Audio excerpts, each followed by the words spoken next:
Salve Omnes, and welcome back to the channel. This is just going to be a bit of a discussion regarding the changes being made to Gryphon. I'll go over the patch notes and give you my thoughts and opinion, and explain why I think the way I do about this particular patch, because there's quite a lot to talk about despite the patch only affecting the one hero. In the background are just some duels I had a while back. Feel free to watch or ignore as Gryphon gameplay won't be featured. If you do want to read the patch notes, however, I will leave a link in the video description. So, the first change is to Soul Cleaver, the side dodge attack. Damage is now 14 down from 16, and now has a fixed input window at 300 milliseconds, previously delayable until 500 milliseconds. The damage change is good. I think honestly we could have gone a little lower, maybe even 12. In fact, realistically, more heroes with heavy dodge attacks need lower damage, and those heroes with light dodge attacks should get a damage buff.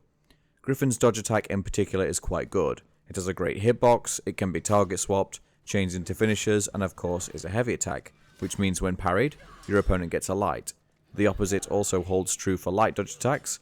Those are much riskier as the risk-reward ratio is skewed against you in terms of damage, so I do hope that this is the beginning of a trend where we will see side dodge attacks deal damage based on their inherent risk to use, as opposed to heavy attacks should deal more damage, simply because they are heavy attacks. Dodge attack timing being fixed at 300 milliseconds is normally something I would heavily advocate against. We do have heroes with variably timed dodge attacks, whether that be light or heavy dodge attacks, and then we have heroes like Peacekeeper, Nusha and Shaolin with a fixed 300 milliseconds timings for their dodge attacks for seemingly no reason at all. In Gryphon's case, however, his dodge attack has such good iframes and such a good hitbox that the fixed timing I believe is warranted.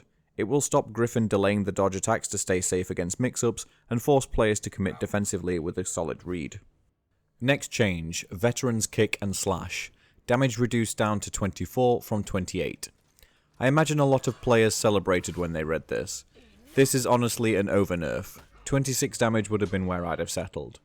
Now what needs to be understood is that this kick and slash is a core part of Gryphon's mix-up. A mix-up that when read correctly means Gryphon eats a guard break punish, averaging at around 24 damage. 24 damage is the average damage for a heavy opener. This is supposed to be Gryphon's finisher, a finisher that should be damaging to reward the player for committing to the chain. Part of the core combat update's design was to make chain finishers rewarding. Now Gryphon is putting himself at risk for lower damage, thus less reward. Don't get me wrong, people will still use it and still find success with it, but I don't think that 24 is a fair number. Are we going to see Shaolin's undodgeable and Blackbriar's heavy finisher see a 4 damage nerf, given that their mix-up functions exactly the same? And I've seen many arguments about the damage being too high for a bash. It's not. It simply isn't. It's a bash that functions as a finisher and that's it. And bashes do heavy damage across multiple heroes, whether that be Hitagary's kick or Warden's charge bash. Both of them unreactable across their variable applications, as is Gryphon's kick. So overall, too much of a damage nerf. Next change is Gryphon's shove. It is now a forward dodge plus guard break input, usable at 300 milliseconds into the dodge. The shove is now 500 milliseconds and costs 15 stamina to use instead of 12. Shove also no longer pauses stamina regeneration, and the shove cannot chain on whiff. First of all, the good. No longer pausing stamina regen is very good, a very welcome change. It's somewhat of an obnoxious mechanic that needs to go. With all due respect to the Jormungandr players, but your hero does need a serious rework anyway. The input change is good. It will make the move harder to react to, while at the same time not allowing Gryphon to abuse it during frame advantage, thus reducing frustration. So good change. Stamina cost increase is kind of negligible. I don't think it was needed, but it's not really a deal breaker. The issue though, is that shove no longer chains after a miss. This is complete over-nerfing with absolutely no good arguments to back it up.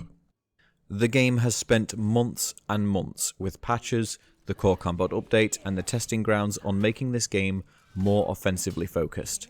Yet now we have a backwards change that will make Gryphon not want to use a move that is intended to open up his opponents. Why? Because now it's going to be guard break punishable. For what purpose, I ask? Be honest with yourselves. If you like this change, then tell me why in the comments. And then also tell me if you like the testing ground changes to Janhu and Zhang Jun, how their new bash could help their offensive pressure and made them more fun to play. How fun would they be if their missed bashes left them vulnerable to a guard break? What about Centurion?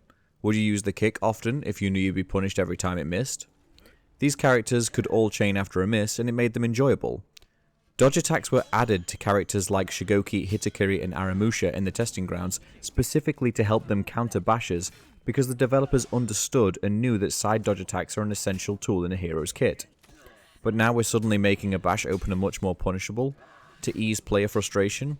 This change is simply ridiculous. We were heading in such a good direction with the testing grounds, only for it to be forgotten when it comes to a character the community actively loathes. This change is simply to ease complaints, and nothing more. It's Orochi's chain lights and Raider's stunning tap all over again. Anyhow, rant over. Let's move on finally to the excellent, needed and definitely justified changes, the feats. Tier 2 Draconite Mist now heals for 15 instead of 20, and has had its AoE range reduced to 8 meters down from 11. A great change. Draconite Mist is insanely obnoxious and easily allows teamfights to go on longer than necessary. I would have added an additional 100 milliseconds to its startup, but I'm very happy with the change. Tier 3 Draconite Bolt now heals for 15 damage instead of 20, and has had its AoE range reduced to 8 meters instead of 11. The damage that it deals has been reduced to 20, down from 30, and the cast time has been increased to 600 milliseconds, up from 400 milliseconds. Incredibly good changes. These feats are still going to be strong without question, but now they won't be nearly as oppressive as they were. 600 milliseconds is fine.